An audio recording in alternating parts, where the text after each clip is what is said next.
It is that time again where we get to sit and read and enjoy Humphrey and all the many lessons that we've been learning about him.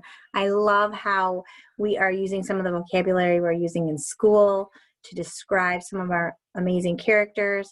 And what we're going to do now is we're going to go ahead and read the next chapter, which is, we've been talking about Mean Bean was the last one. This one's called Rhyme Time.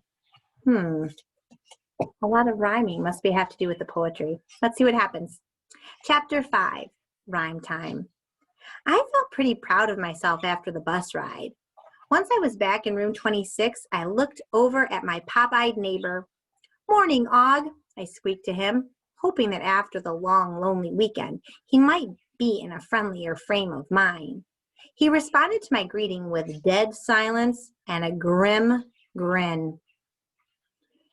Or maybe he couldn't see me, because there was a huge piece of paper taped to the front of his glass box. And something about that note must have been pretty funny, because all my classmates were laughing hard. "All right, what's so funny?" asked Mrs. Brisbane. "Og," said Gail. She was giggling so hard I was afraid she'd get the hiccups again. Mrs. Brisbane ripped the paper off the cage and read it. "Help, I'm a prince who's been turned into a frog. Kiss me quick."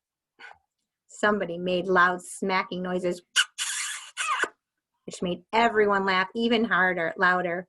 Mrs. Brisbane looked up from the paper. "I heard that, Kirk. Are you volunteering to kiss Og?" It was a pretty disgusting thought to me, but everyone else laughed. "I think it has to be a girl," said Kirk. Mrs. Brisbane folded up the paper. "Thank you for our joke of the day. You can stop giggling, Gail. Now, let's calm down and get to work. I'm anxious to hear the poems you've written, but let's get our spelling quiz out of the way first. Please take out a pencil and a piece of paper." Whoops, I'd done a lot of thinking over the weekend. Something I hadn't thought about was our spelling quiz. Mrs. Brisbane and my classmates don't know that I usually slip into my sleeping house with my notebook and pencil and take the quizzes too. I still hadn't gotten 100% like say. I hoped I would someday. This would not be the day. I did all right with practice, jewel, and pound, but accommodate? Did Mrs. Brisbane really think anyone except Say would get that right? It looks like they threw in some extra letters left over from another word. Next, it was time for the poems. Kirk, you seem to want to be the center of attention this morning. You can go first. Kirk jumped up and said, "I've got to write mine on the board." Mrs. Brisbane told him to go ahead, and when he was finished, he read it aloud. "It's called Frog. Here goes. Funny, ribbits, oily, green, that's a frog. Take away the funny ribbits, you've got Og." Mrs. Brisbane smiled and nodded her head. "Well done, Kirk. Very clever. What do you think, class?" "Does that say oily?" asked Repeat Please Richie. "Frogs aren't oily." Kirk wrinkled his nose. "Well, he looks oily, even if he isn't. Besides, I needed an O word to spell frog."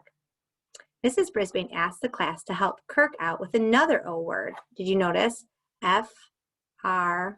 So he spelled frog. They looked up for another O word. I decided to squeak up.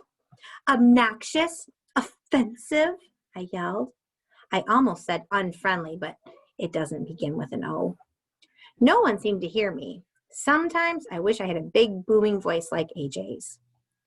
"Honest?" asked Seth, jumping up out of his seat. "Sit still, Seth. That's a good guess, but honest starts with a silent H." Mrs. Brisbane wrote the word on the board. Silent H, no fair. I'll have to watch out for that one. "How about odd?" suggested Art. "What do you think, class? Do some people think frogs are odd?" Some students nodded their heads. Nobody nodded harder than me. "What do you think?" the teacher asked Kirk. "Maybe oddball fits him better," Kirk said, smiling. Everybody seemed to like the answer, and I was not about to disagree. I glanced over at Og to see what he thought. Boing, he twanged. Everybody laughed, even Mrs. Brisbane. Oh, Og, you are so funny, she said. Oddball? Yes. Funny? No, in my humble opinion. Heidi waved her hand in the air. Og doesn't say ribbit, he goes bong. Boing. Well, R is for boing, Heidi, and that makes roing. Kirk looked very pleased with himself. Heidi frowned. That's not what I meant. That's enough on that one, Kirk. Why don't you work on it a little more, said Mrs. Brisbane. She called for another volunteer. This time Heidi actually remembered to raise her hand. When the teacher called on her, she stood up and read her poem. I met a little frog and said, how do you do? My name is Hopper. Is that your name too? He croaked, my name is Leaper. That's what I do all day. But when I tried to pick him up, Leaper ran away. Nicely done, Heidi, said Mrs. Brisbane. Good rhyming. It's a funny idea to use your own name. Anyone else? No hands were raised this time. How about you, Tabitha? Asked the teacher. What did you write? Tabitha looked scared. Do you remember what we talked about that word in Second Steps? Kind of like passive, isn't she? Mrs. Brisbane put on her friendliest smile. Don't be afraid. We won't bite, will we, class? Most of the kids smiled and shook their heads. Kirk growled like a lion, just to be funny, but I couldn't tell if Tabitha noticed. Slowly, she stood up, picked up her paper. In a soft voice, she read her poem, like it was one sentence, really fast, like this. People think bears are mean, but they've never seen Smiley. He doesn't growl or make you sad. He wouldn't ever be bad, Smiley. I don't care what people say. He helps me get through the days, Smiley. Tabitha quickly sat down and stared at her table. Thank you, Tabitha. That's a lovely poem about a bear. And I like the rhymes, said Mrs. Brisbane. I saw Tabitha reach into her pocket and pat her stuffed bear. I also saw Mandy look over at Heidi and roll her eyes. I could even read her lips as she mouthed the word baby. Any volunteers? Asked the teacher. Garth? Garth stood up and read his poem. Roses are red, frogs are cool. Now we've got one here at school. He folded up his paper. That's it. Mrs. Brisbane reminded him that poems were supposed to have 6 lines, and Garth's poem only had 4. Personally, I was in shock.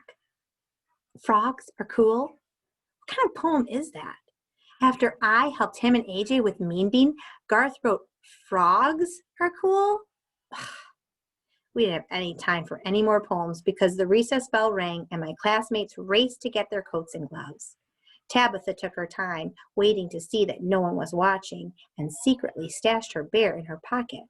Say stayed behind too and approached her. I like your poem. Is Smiley your bear's name? She asked. Tabitha nodded, but she didn't say anything. She didn't know how shy Say was or how hard it was for her to come up and talk to her like that, but I knew. He's nice, said Say. Are you coming out to recess? Tabitha nodded again. Say waited, but when Tabitha didn't budge, she said, see you outside, and hurried to the cloakroom with her head down, looking embarrassed. I've got to admit, Speak Up Say is a favorite friend of mine.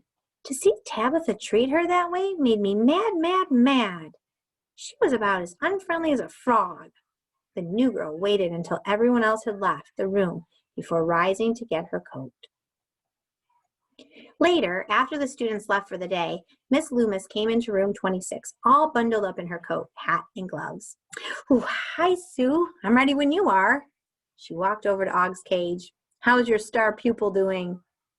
Fine. He and Humphrey seem to get along all right. At least they don't disturb each other, said Mrs. Brisbane. Don't disturb each other. I was pretty disturbed when Og leaped at me. Mrs. Brisbane put on her coat. Let's stop for coffee to warm us up on the way home.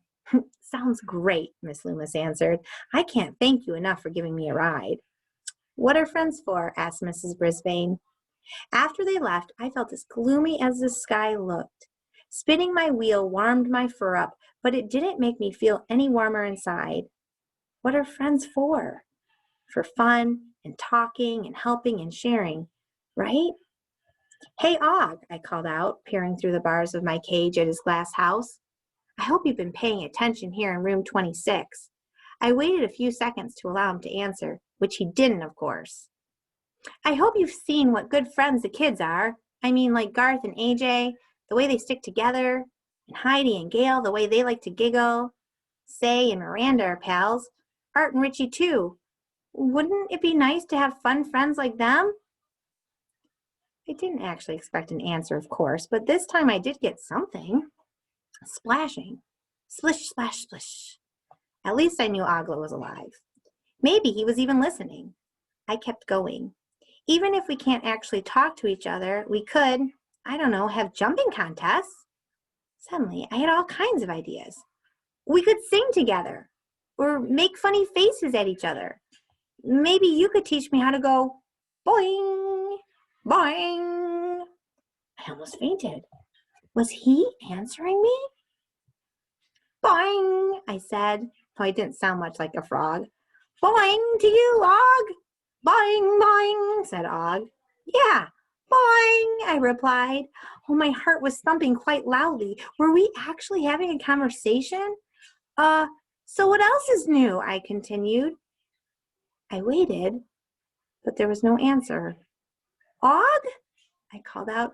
Og, answer me. Silence. This was one frustrating frog. I tried again, but there were no more boings, not even a splash. The room was silent as a tomb. That's about as quiet as it can get. And I don't know if you know what a tomb is, but a tomb would be like a coffin where someone who's passed away would go. So it's very quiet. Somehow it felt even worse to think that Og tried to talk to me and gave up. Still, Say had learned a brand new language when she came to this country. Maybe Og and I could learn to understand each other. I returned to my wheel and started spinning as fast as I could. I spun until it was almost dark. At last, the door swung open and the lights came on.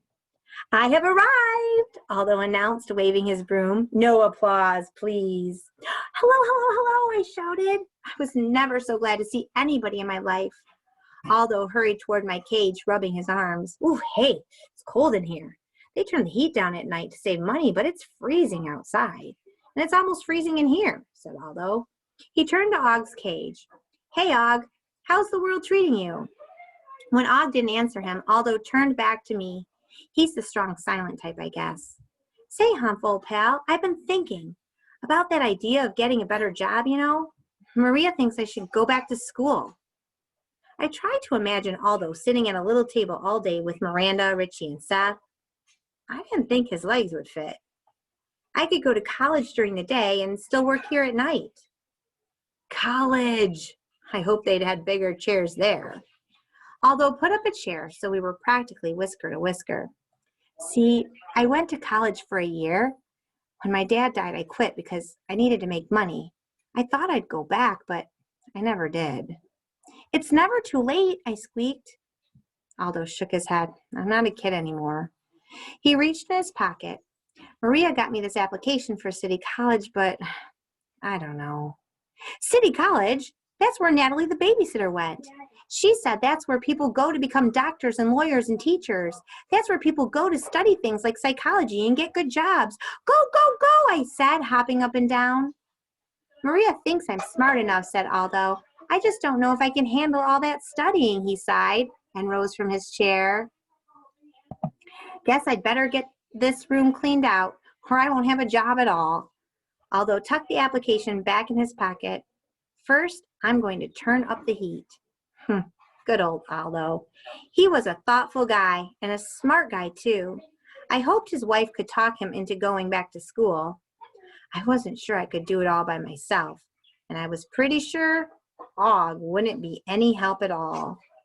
And now for the quote. One of the most beautiful qualities of true friendship is to understand and to be understood. And that's by Seneca, who is a Roman playwright, so someone who writes plays. So what another great chapter. It talks about the importance of communicating with friends, being able to listen. Look at the next one. This is another rhyme, isn't it? Crabby Abby.